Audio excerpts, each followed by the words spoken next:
vrea să-mi dai ce nu mai am. Aș vrea să-mi dai un topogan.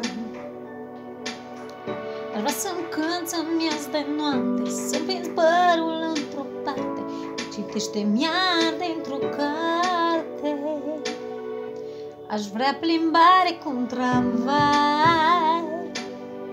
Aș vrea ca ei se dea că ai.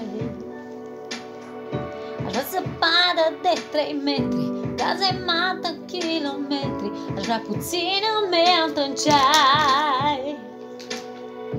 Cine m-a făcut om mare? Nu mă întreba ce mi se pare. Ce mi se pare că-i nedrept, ce mi se pare că-i corect. Cine m-a făcut defect? Cine m-a făcut om mare? Nu mă întreba ce mi se pare.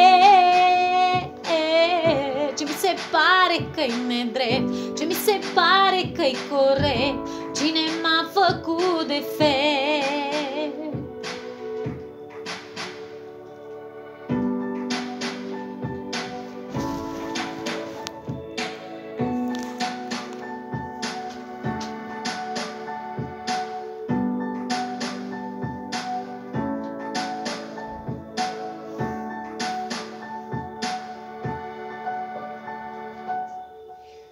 Hai dă-te în jos acum din nou, aștept o treabă de făcut și multe alte legi ori sta acum în grija ta. Deci toate grijile, bla bla. Și mi-ar plăcea să fii mămos. Mi-e dor frumos.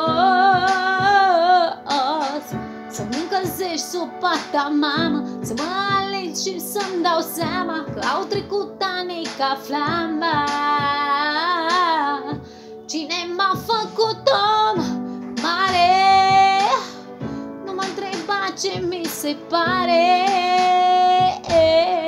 Ce mi se pare că-i nedrept, ce mi se pare că-i corect. Cine m-a făcut defect? Cine m-a făcut om mare? Nu mă întreba ce mi se pare. Ce mi se pare că-i nedrept, ce mi se pare că-i corect. Cine m-a făcut defect?